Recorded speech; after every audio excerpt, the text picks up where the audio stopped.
Okay. Hey guys, it's Zach here from Quick Comics, and I'm just going over my deck that I played in Roanoke this previous weekend, and brought it to a top 32 finish. So I'll just start off going over the list, and then I'll get into my matches and possible changes in the list too, even though there isn't gonna be another expanded tournament for a little bit. So I'll just bring it up. Start off with the one Rangaroo.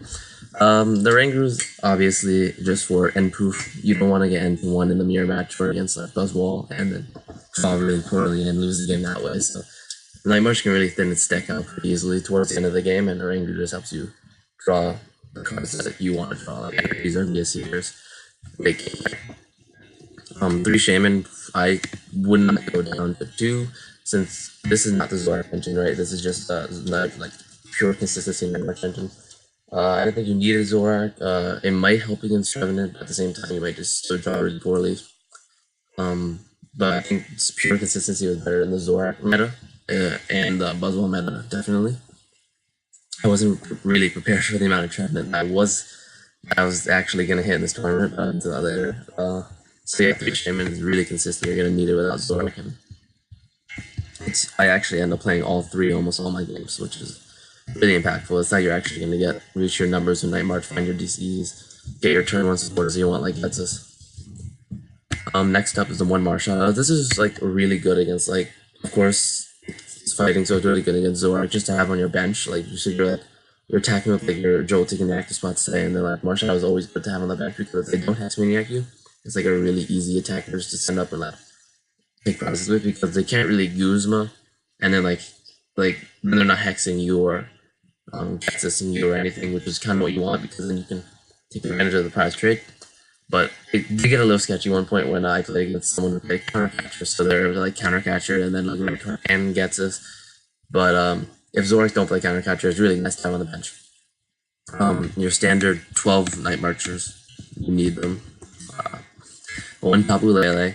This is really good. Also, just for the consistency, you like find turn 1 if you want to find one of your tech supporters. It's really good. And if you don't want to, like, if you can't really set up and draw any cards, you have a decently big hand, and then you need to like Lele for an N or Lele for a Getsus, then you can't really set up, so Lele is really good to have in that situation.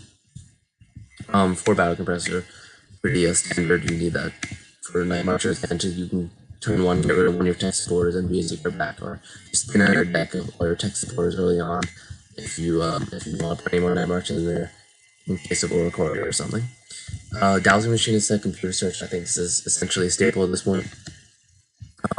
Dowsing Machine is really good in case you have to Sycamore puzzle time early on, which is very like you end up Sycamoring like a puzzle time pretty often, because your main draw supporter is obviously Sycamore, and you play 4 Ultra Ball, so you're gonna end up probably getting rid of puzzle time pretty easily. So the Dowsing Machine is really good to late game, still be able to get 2 double puzzles without having to double puzzle 4 double puzzle. It's also really good just to thin more Power Compressor later on, or be able to get that last Stadium or last Via Seeker or red card. The 1 Field Blower, I think this card is very droppable. It's really good against Trample Barb, of course, since you can get your turn of abilities, so you can actually maybe use Marshadow if you're going to Trampa, or if you're bumming the Fairs in there, it's possible to do that. Trash Enough can knock you out. Or also just late game, so you can go maybe teammates for Field Blowers, just setting up and drawing extra cards. It has its uses, but at the same time, I don't think it's too needed. It's droppable if you don't expect too much guard, and I'm not even sure if it necessarily helps against guard that much. For puzzle time standard, you're gonna need that to just work with Night March. 1 red card. So this tech was actually like pretty last minute. I was just like, I played Night March with red card in the past. I thought I think red card gets this or red card hex is just way too powerful in this one not to play. And since this deck is very consistent, it can honestly hit it pretty easily. You can even Battle Compressor double puzzle for it, or late game just hit red card. It's also really good against the no decks. And Sableye just won the last expanded tournament too. You can go red card gets this on them and just start hitting them, and it's really hard for the decks to come back. Just turn 1 red card gets this, which I did do a few times, just like ends the game, which is pretty cool. And okay, 2 special characters. Ooh, where's the last one? 2 special characters. It looked weird at first, right? And it was definitely not meant to be in the list. The list was only meant to be playing one special charge, but I actually submitted my deck list very close to 8 o'clock, like 8:01. It was actually already after 8 o'clock. And then I barely got it in time, but it actually had 2 special charge in it. I meant to play 1 special charge and 1 counter capture, but did not end up working out that way. I was not given a chance to change it. So I ended up playing 2 special charge, which actually, like throughout the entire tournament, I never ran out of energy. And I always had them like towards the end of the game. I would have like 10 cards left in deck, and you just have like 4 DCE because you never really ran out of energy with 2 special charge. You didn't have to worry about sigmoring like energy or special charge here and there. And counter capture, I did miss at a few times, right? Because when I was playing against the Zorak player with counter capture, I needed my own counter capture to kind of keep up with the trade. And it's really good in the mirror match too. But overall, 2 special charge wasn't bad. You probably need 2 Lysander / Guzma effects if you want to play this deck. I somehow got away with 1 the entire tournament. I never ended up prizing the Guzma the turn I needed it, right? Because usually you don't need a Guzma early in the game. If you do end up prizing it, you probably will end up taking it by that point. So as long as Guzma's not your last like 2 prizes, honestly, the 1 gust effect didn't really hurt me. 1 Target Whistle is also another one of my attacks. This card is actually really good. It made the final cut because I also thought it helped you in the Zorak matchup, which is what I was really trying to beat Zorak and Buzzwell, of course, because like usually Buzzwell is just gonna try to give you a bunch of money X's for them to even have a chance of winning. So, but they might have to get rid of an EX here and there, and just the power of going Target Whistle Guzma and then like no puzzle Target Whistle Guzma is like really good, as well as like just in the mirror match I was able to win because I was able to like Target Whistle back one of the Shamans. It's really good just to go like put yourself up in the trade as well. In the Zorak matchup too, you can Target Whistle back one of the Shamans. 3 Trainers Mill, since we're not playing the Zorak engine, you're gonna need Trainers Mill to dig through your deck faster, and I actually think this is like way better than the Zorak engine because it's faster and it'll allow you to actually access your pieces way easier and all your tech cards, right?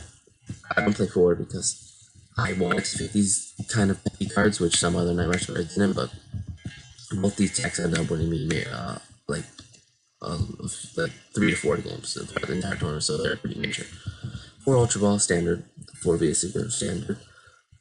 2 Dimension Valley. I didn't play Perilous City. Some of the older Night March lists I used to play Perilous City, but it's definitely, in my opinion, just a completely useless card.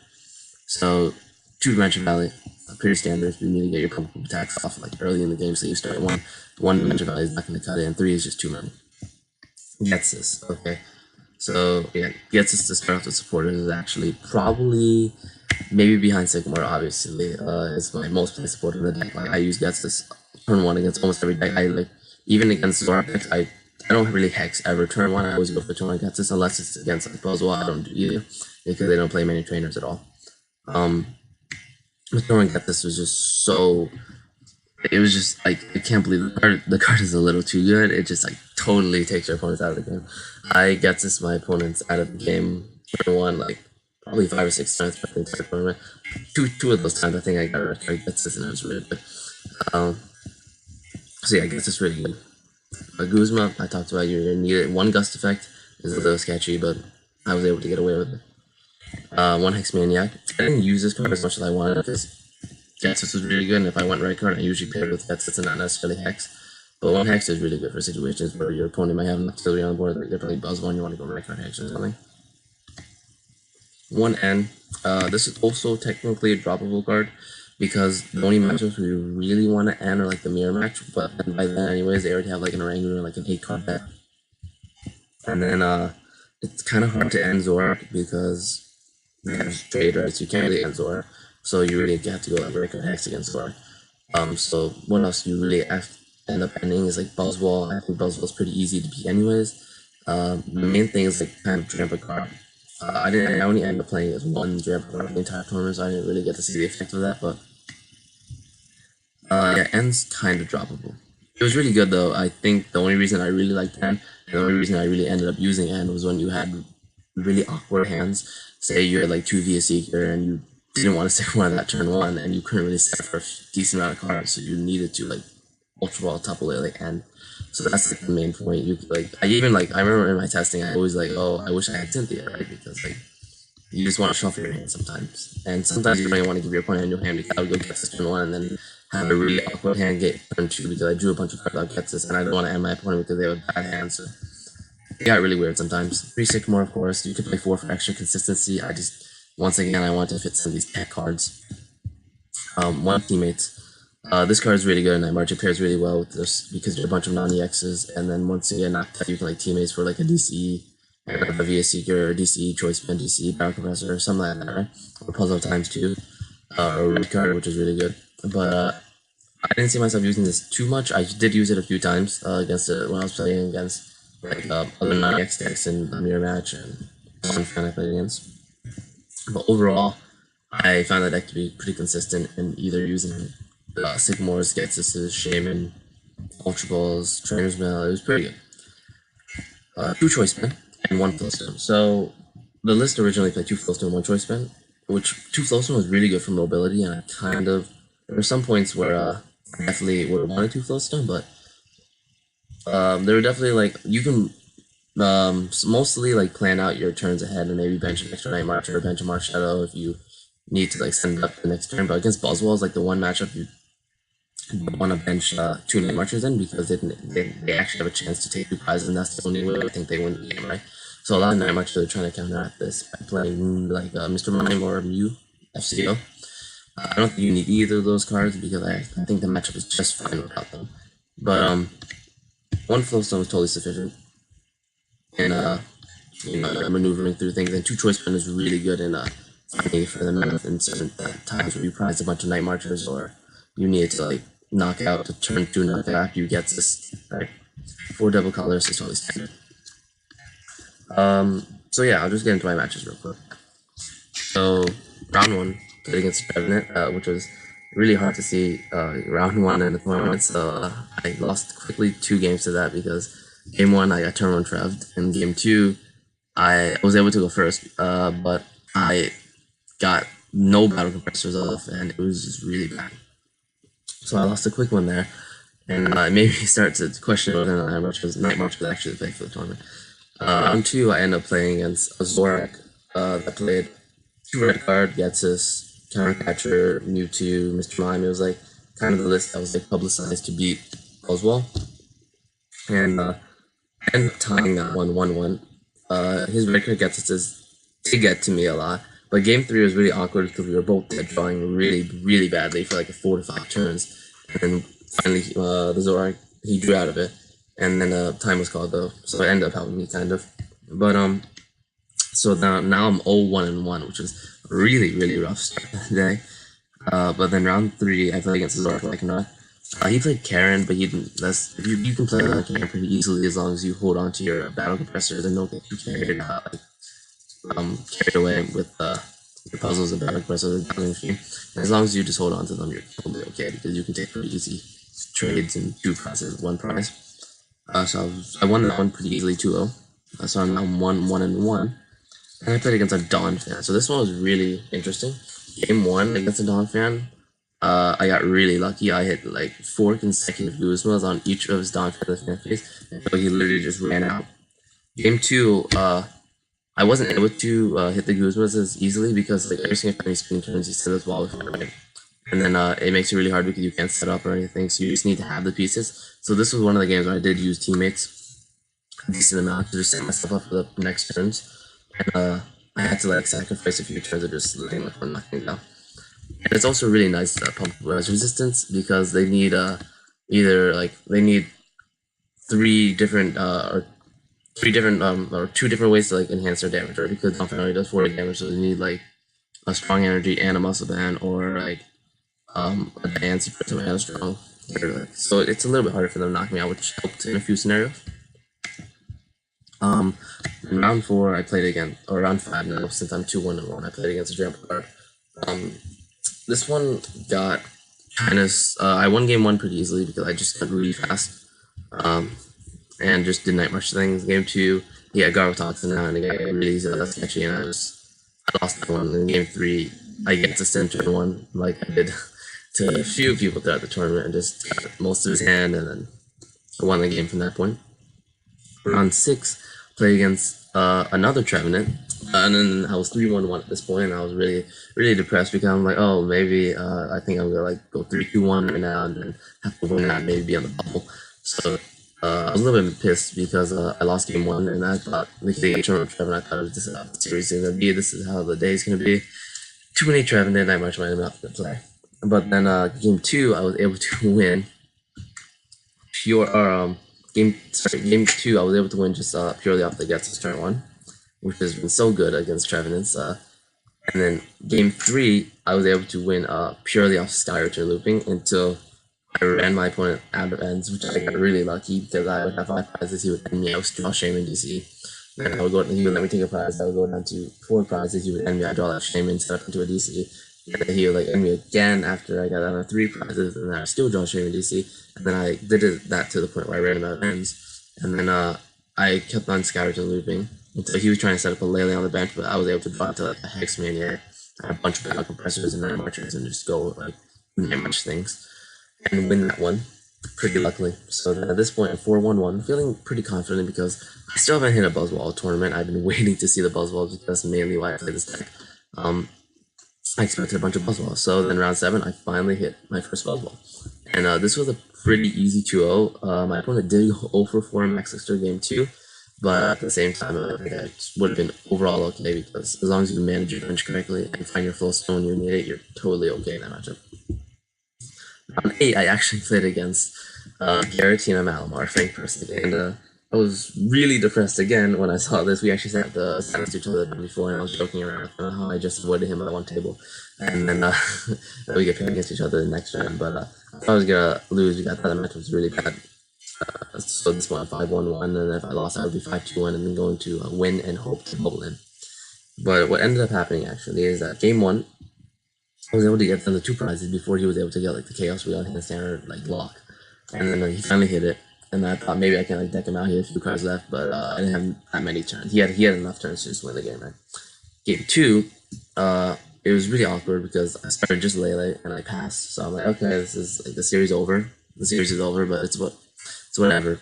But then he actually did his thing. He got a couple Inkhead down, I'm pretty sure. I played Sycamore and got like a double dragon on a Garatina. And then on my turn, I was able to. I think I puzzle time Shaman on top of my deck or something, and then was able to set up a small board, Sycamore, get a Joltik down, attach a DC, and then pass, right? So I was hoping that he wouldn't get a Chaos Wheel, Guzma on my Night March, or Chaos Wheel on Hand Hammer. And then altogether, though, he actually ended up Sycamoring and missing. He touched a double dragon to his Garatina, that's 2 double dragon now, and ended up Sycamoring and missing Glowstone altogether to Chaos Wheel. So I was really excited at this point. I'm like, okay, this is my chance to win. So I was able to on my turn get a Guzma and like 3 battle compressor because like when that much like wants to go off, it can easily go off. Right? So I was able to get the Guzma 3 battle compressor and knock out his Garatina, and then he was left with no energy on board, maybe 1 Malamar at this point, and like 4 card hand. So he sends up his Floatstone to Pokemon, and then plays an Ultra Ball first turn. He searches through his deck like 3 times, and then he realizes he's like, oh no. He realizes he prizes the Garatina because his hand was like he had no support in his hand, but his hand was perfect for attack for Garatina. And I wasn't able to get another DC on my bench. I just had 1 DC on the active Joltik, and his hand he had double dragon Malamar, so he would have 2 Malamar and double dragon, and he was just gonna Chaos Wheel. Even if he had no supporter, he basically guarantees win, right? But he prized the second Garatina, which was like so perfect for me. And then I was able to just so he actually ended up powering up his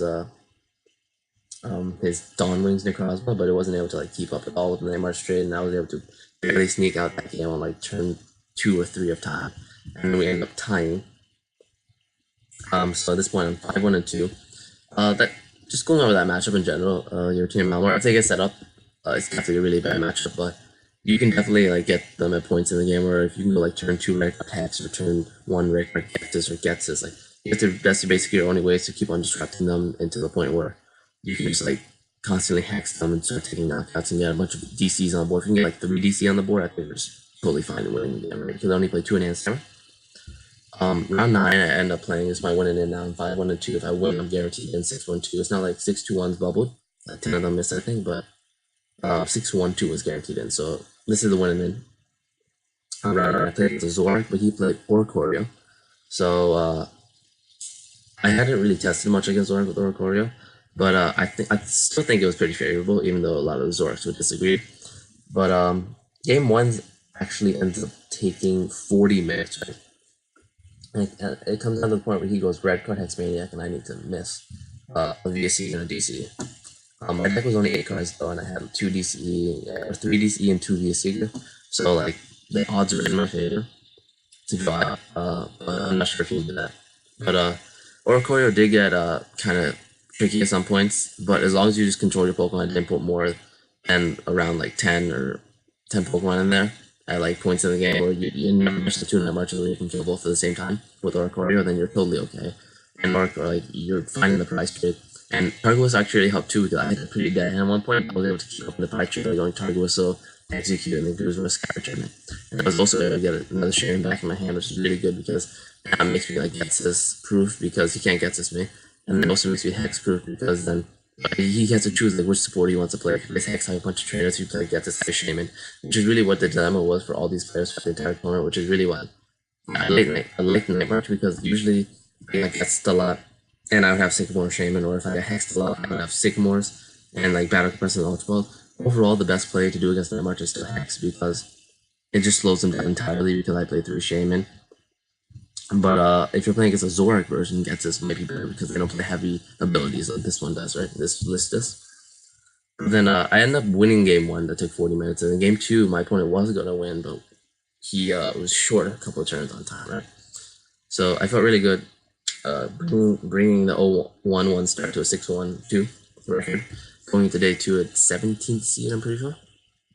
I wasn't feeling too good going into day two, because out of the people I played round one the next day, there were 3 Trevenants and 2, there are actually 4 Trevenants and 2 Chaos Wheel decks. And there was only like 8 people I could play, so there was really low chance I avoided them. And I did round one the next day, hit a Trevenant, and I lost 0-2 that one pretty quickly, because they played red card and E-Hammer and Counter Catcher, and they got Turn Trap game 1, game 2 did not go very well, and with red card it's definitely really hard to beat Trevenant, so that one was a pretty quick loss. Round 11, I played against Night March Mirror, actually, and this one was very interesting, actually, because game 1, he goes first. This was a very rare occurrence. I actually opened up a hand 5 items, a Joltik, a Shaman, and a Lampent, and a Dimension Valley. He ends up going Ghetsis, gets rid of my entire hand, except for the Dimension Valley, Lampent, and a Shaman deck as well. So I was like really pissed, because the entire tournament usually this deck was built to the point where you're not really Ghetsis-able, because you play like 3 Shaman, Tapu Lele, 3 Sycamore, you have like a lot of outs, right? Even Mangaroo is not bad. But he got most of my hand, which was really bad for me. But then what was really good is that he started Jolting, I started Shaman, so I was able to Sky Return maybe. But what ended up happening is I actually ended up top decking a Shaman. So I'm like, oh, okay, this is good. So I ended up doing my turn, setting up, drew Sycamore, did my thing, missed the DCE to Sky Return as Joltik, which was really bad.